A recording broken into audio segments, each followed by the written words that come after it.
secara aman. Benarlah apa yang dimimpikan oleh Rasulullah dan benarlah janji Allah. Nah, ternyata janji Allah itu kemudian diwujudkan pada tahun berikutnya itu. Memang janji berkaitan ini memang tidak ditentukan waktunya, kapan akan diwujudkan tidak ditentukan. Makanya pada saat itu Rasulullah bertanya kepada Sayyidina Umar, apakah saya berkata bahwa kita akan memasuki kota Makkah tahun ini? Nah, maka ditanya seperti itu. Karena memang janji ini tidak ada ketentuan waktunya. Jadi tidak ditentukan waktunya. Rasulullah menerima janji Allah sebagai satu karunia yang wajib diyakini dengan cara bertawakal kepada Allah dalam pelaksanaannya. Bila terjadi sesuatu yang pada zahirnya menghalang pelaksanaan janji Allah itu, Rasulullah tidak menagih Allah dengan janji tersebut. Sebaliknya, baginda mengembalikannya kepada Allah. Sebagai balasan terhadap kerelaan menerima takdir Allah, maka Allah karuniakan pula perjanjian Hudaybiyah yang banyak membantu perkembangan dakwah Islam. Allah juga tidak pernah melupakan janjinya mengizinkan kaum muslimin mengunjungi tanah suci Makkah. Dengan rahmatnya, kaum muslimin memasuki kota Makkah pada tahun berikutnya dalam suasana aman. Jadi, apabila janji Allah dikembalikan kepada Allah, maka Allah melaksanakannya. Peristiwa di atas memberi pengajaran kepada kita tentang sir Sayyidina Abu Bakar As-Siddiq melebihi sahabat-sahabat yang lain. Lantaran sirnya, yaitu rahasia pada hati nuraninya yang menghubungkannya dengan Allah. Sir yang menguasainya itulah yang menjadikannya As-Siddiq. Beliau dapat membenarkan kebenaran Nabi Muhammad tanpa harus ada bukti. Beliau membenarkan peristiwa Isra dan Mi'raj ketika kebanyakan kaum Quraisy mengingkarinya. Abu Bakar bukanlah seorang yang dungu yang bertaklid secara membuta tuli, tetapi apa yang sampai kepadanya diakui oleh sirnya yang memperoleh pembenaran dari Allah. Cahaya kebenaran yang keluar dari Rasulullah dan cahaya kebenaran yang keluar dari sir Abu Bakar adalah sama. Sebab itulah Abu Bakar membenarkan tanpa banyak kata dan tanpa meminta bukti. Bukti apalagi yang diperlukan apabila sir sudah mendapatkan jawaban dari Allah. Sir atau rahasia Allah itulah yang tidak terlepas dari Allah, senantiasa menghadap kepada Allah dan mendengar kalam Allah. Sir itulah yang mengenal Allah. Kemurnian sir Abu Bakar As-Siddiq terbukti lagi ketika wafatnya Rasulullah. Umar yang dikuasai oleh iman yang sangat kuat, yang melahirkan cinta yang mendalam terhadap Rasulullah, kekasih Allah. Karena dikuasai kecintaan itu, beliau akan memancung kepala siapa saja yang mengatakan Rasulullah sudah wafat. Tetapi Abu Bakar yang kecintaannya terhadap Rasulullah melebihi kecintaan Umar mampu mengatakan, siapa yang menyembah Muhammad, maka sesungguhnya Muhammad sudah wafat. Siapa yang menyembah Allah, maka Allah tidak akan wafat selama-lamanya. Begitulah murninya cahaya atau nur yang diterima oleh Abu Bakar di dalam hatinya yang dipancarkan oleh sir. Tidak salah jika dikatakan sekiranya mau memahami hakikat sir, maka fahamilah diri Sayyidina Abu Bakar As-Siddiq. Mengenali beliau membuat seseorang mengenali tanda-tanda sir. Kalam hikmah ketujuh ini memberi panduan untuk memahami hakikat sir. Tanpa seseorang tanda seseorang tidak mendapat pancaran nur sir ialah dia mengajukan janji Allah, meragukan janji Allah. Lantaran dia mendefinisikan maksud janji Allah menurut seleranya sendiri. Bagaimana kedudukan kita terhadap janji Allah, begitulah keadaan hati kita terhubung dengan rahasia Allah atau sir. Menurut pandangan Syekh Ibnu Ajibah, nafsu, akal, roh, dan sir adalah satu objek yang sama. itu satu sebenarnya.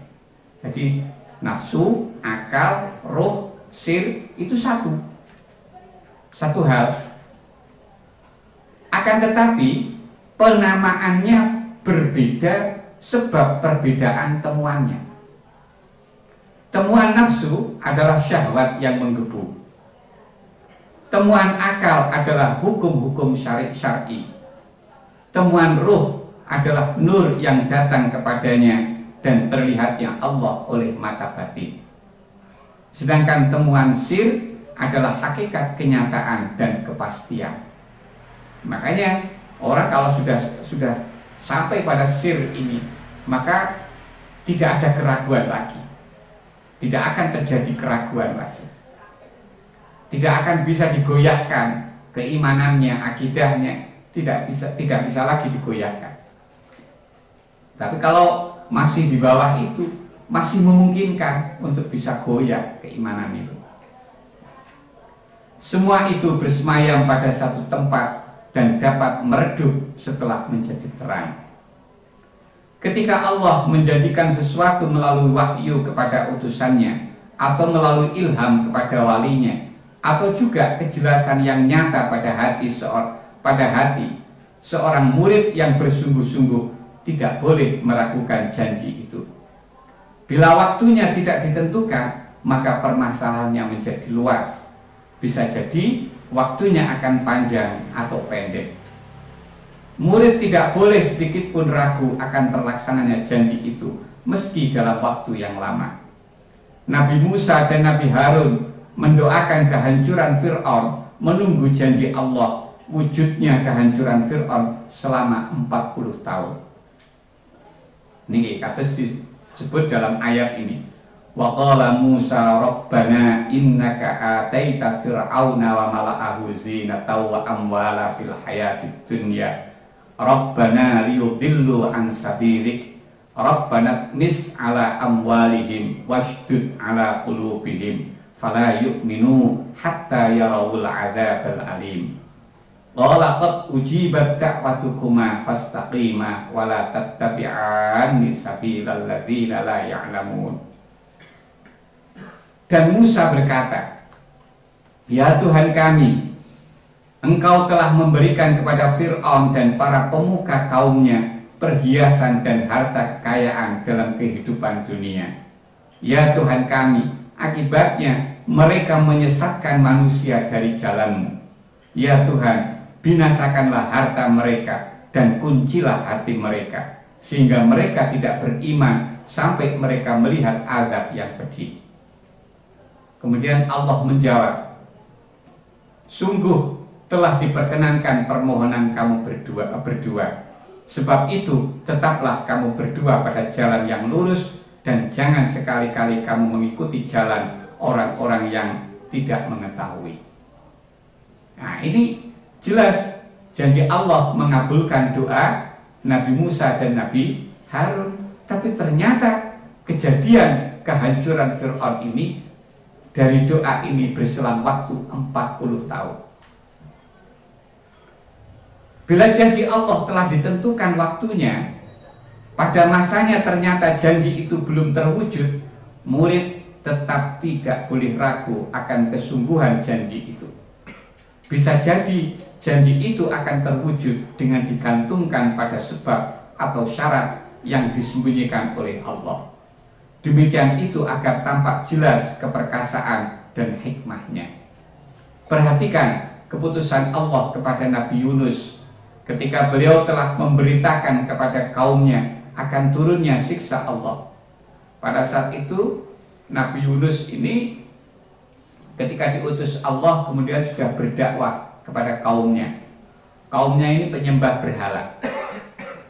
Penyembah berhala. Ini sudah lama waktunya. Ada berapa tahun itu lupa saya. Sudah lama waktunya, sehingga akhirnya Nabi Yunus ini sudah putus asa. Seolah-olah kaumnya ini sudah tidak akan beriman lagi. Makanya kemudian Nabi Yunus ini kemudian memohon kepada Allah. Dan kemudian Allah menjanjikan kebinasaan kaumnya yang tidak mau ikut beriman.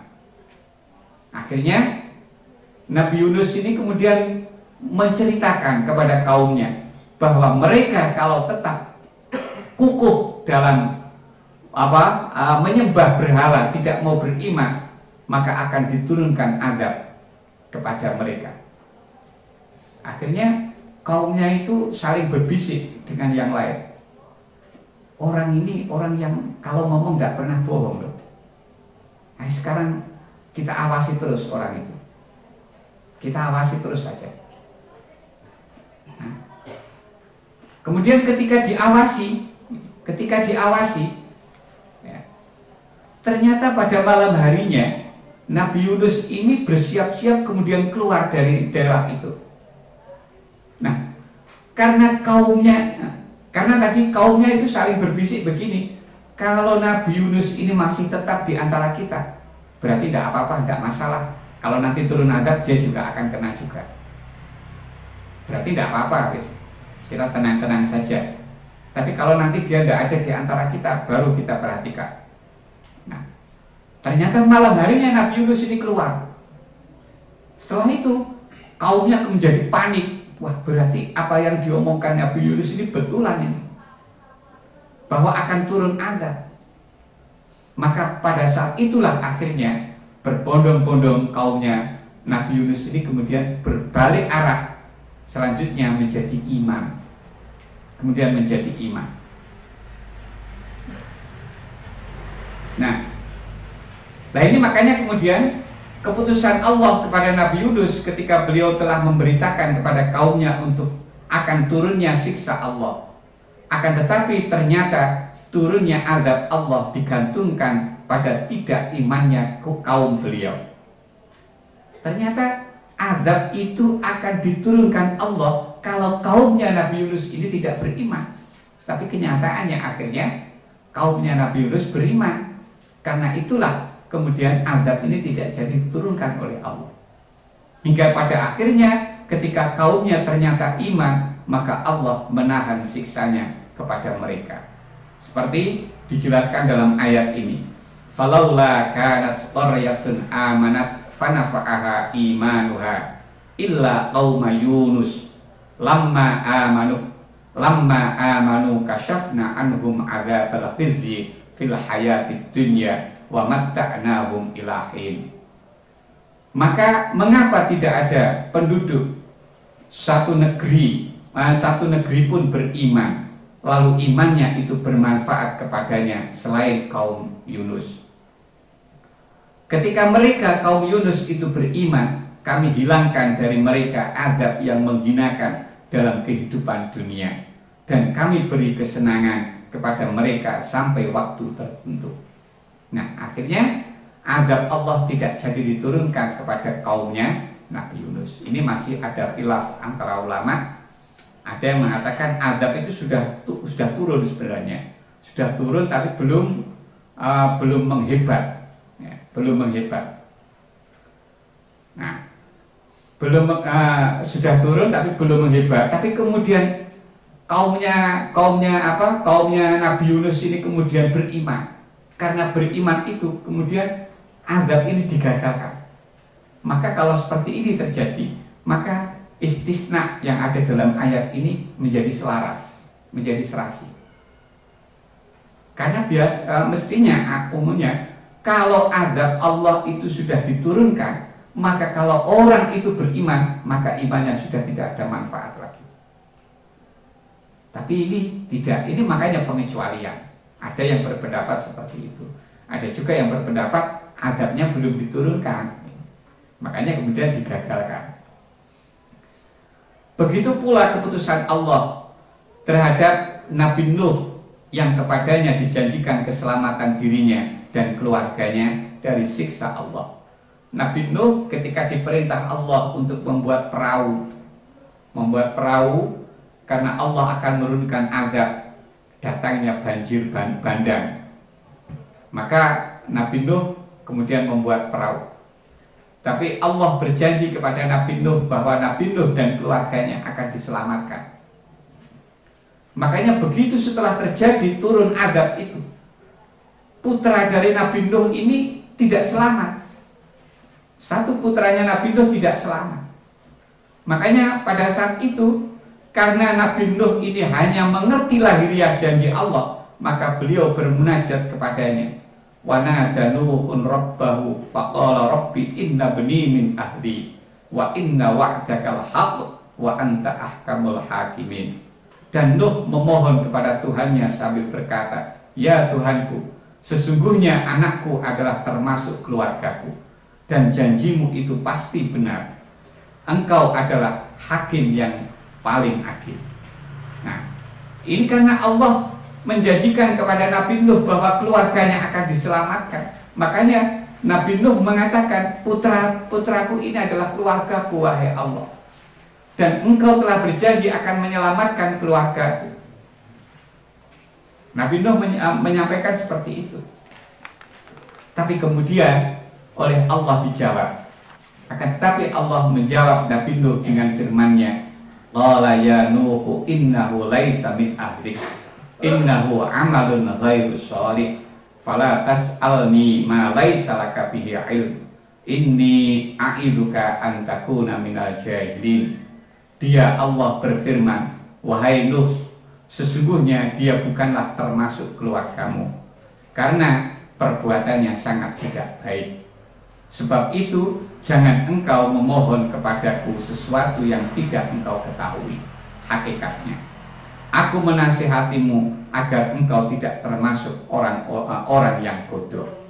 Nah, ini kemudian putra Nabi Nuh tidak diselamatkan karena menurut Allah bahwa putra ini bukan keluarganya Nabi Nuh, tapi ini adalah amal yang tidak baik, maka tidak diselamatkan oleh Allah. Nah, tapi itu tidak diketahui oleh Nabi Nuh. Nabi Nuh hanya menganggap itu putranya, dan karena itu putranya berarti keluarganya yang janji Allah tadi akan diselamatkan. Tetapi ternyata janji Allah ada tersembunyi itu. Yaitu jawaban Allah. Allah lebih tahu bahwa anak ini bukan dari keluarga Nabi Nuh. Seolah-olah Allah berkata, aku berjanji kepadamu hanya menyelamatkan keluargamu yang baik. Bila kamu memahami keumuman janji, maka pengetahuanku maha luas. Yang akan janjiku itu yang akan aku selamatkan keluargamu yang baik, yang tidak baik tidak diselamatkan. Kalau kamu fahamnya bahwa semua keluargamu akan diselamatkan, apa yang aku tahu lebih luas daripada apa yang kamu tahu. Itu jawaban Allah. Seperti inilah rahasia Allah yang tersembunyi, hingga sikap para utusan dan para siddiqin tidak pernah memperhatikan lahiriah janjinya. Ketergantungan mereka kepada Allah tidak pernah lenyap dan tidak pernah melekat kepada selain Allah. Nah, makanya akhirnya para utusan dan para siddiqin ini karena memandang janji Allah seperti itu, maka mereka tergantungnya kepada Allah tidak pernah lepas. Tidak pernah lepas. Dan tidak pernah melekat pada selain Allah. Bahkan mereka memandang keluasan ilmu Allah dan berlangsungnya keperkasaannya.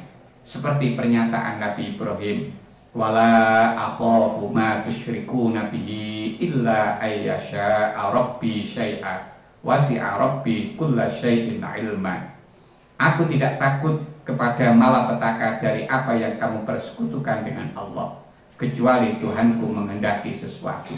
Ilmu Tuhanku meliputi segala sesuatu. Nah, ini karena pengetahuan Nabi Ibrahim yang mendalam. Juga pernyataan Nabi Syu'aib, wa ma yakunu lana an na'udha fiha illa ayyasha Allahu rabbuna wasi'a rabbuna kulla syai'in ilma. Dan tidaklah pantas kami kembali kepadanya. Maksudnya kembali ke agama mereka, agama kekufuran, kecuali jika Allah Tuhan kami menghendaki. Pengetahuan Tuhan kami meliputi segala sesuatu. Begitu pula keputusan Rasulullah pada waktu perang Badar. Saat itu Rasulullah melihat pasukan orang kafir berjumlah 1.000 orang. Sementara pasukan kaum muslimin berjumlah hanya 319 melawan 1.000 orang. Kemudian beliau menghadap ke kiblat dan mengangkat kedua tangan hingga selendangnya jatuh dari pundaknya sambil berdoa dengan suara keras, Allahumma anjiz li ma wa'adtani, Allahumma atini ma wa'adtani, Allahumma intuhlik hadhil isabah min ahlil Islam la tu'badu fil ardi. Ya Allah, laksanakanlah untukku apa yang telah Engkau janjikan kepadaku. Berilah aku apa yang telah Engkau janjikan kepadaku. Ya Allah, bila Engkau binasakan kelompok orang-orang Islam ini, maka Engkau tidak akan disembah di muka bumi. Itu doa doa Rasulullah seperti itu. Nah, setelah pada saat Rasulullah berdoa itu, kemudian datang sahabat Abu Bakar. Sahabat Abu Bakar yang kemudian mengambil selendang Rasulullah yang terjatuh, kemudian dipasangkan kembali. Dan Sayyidina Abu Bakar kemudian berkata gini, cukuplah wahai Rasulullah, karena Allah pasti akan melaksanakan janjinya.